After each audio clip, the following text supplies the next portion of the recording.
Hello, Northside baseball viewers. Welcome back to another video with Brandon and I. I'm fired up, Brandon, and you can only imagine why I'm fired up. We talked about earlier during spring training how we had some minor injuries in our bullpen, and I was like, you know what? It's fine. It's not like last season where people are getting hurt left and right.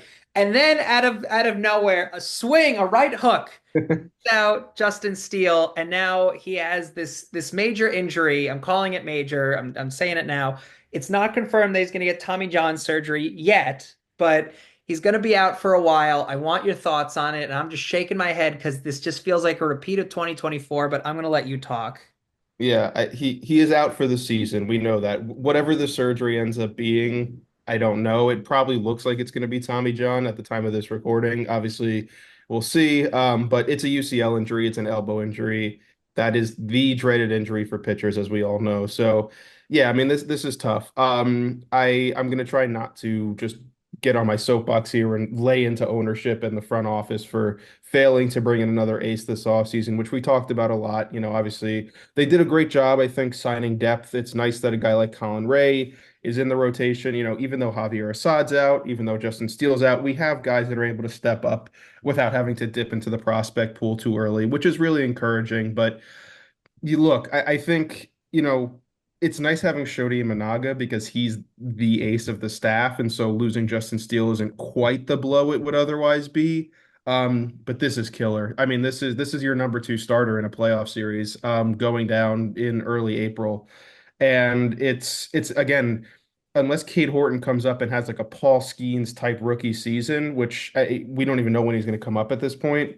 Man, there's just no one else on the rotation with Steele's upside, and so it injuries happen even to the best pitchers. But the Cubs look really good in the early part of the season, and this really we talked about when they traded for Kyle Tucker. Like this really felt like the year they were kind of going for it with this core. And losing Steele this early is, I mean, man, that is a blow. But at the end of the day, it's just next man up. And, obviously, again, having the depth that we have is nice. But I know that, both of us are sort of feeling a little like, why didn't we sign one of those aces over the offseason, like Corbin Burns or someone like that? Because it would, cushion the blow right now. I'm looking at like Justin Steele's injuries in the past few years too. I don't want to say, look, we should have seen this coming because you can't predict the future, right? But in the past 12 months, he's had three elbow injuries already. And I Yep. think, again, like you're saying, management should have been aware of this. And look, you work Justin Steele. I don't want to make it a joke here, but like to the bone, right? And now Mhm. we're paying for it, and it sucks. It really does. And hopefully, look, I always go back to when Javier Assad stepped up to the mound, right? And he was our like kind of new ace in the hole here. He's still a young guy, and maybe this is his season to kind of shine.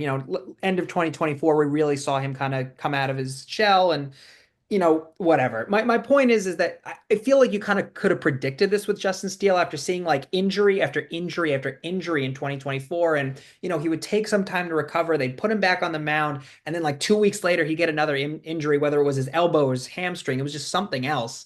And now, for him to be out the whole season, like you said, it raises this huge alarm bell to me of, again, like we didn't get Corbin Burns. We didn't get somebody like Garrett Crochet. What do we do from here?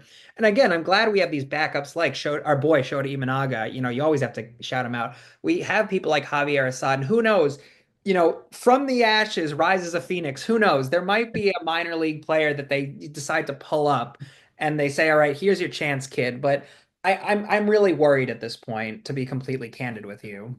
Yeah, I agree. I mean, I'm a huge Jordan Wicks fan, as everyone knows. So and he's pitching okay at AAA, so I'm kind of hoping he gets his shot.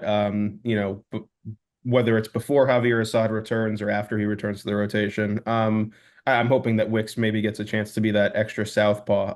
And shout out to Matthew Boyd as well, who's been a really great addition to the rotation. That was a great signing, at least so far.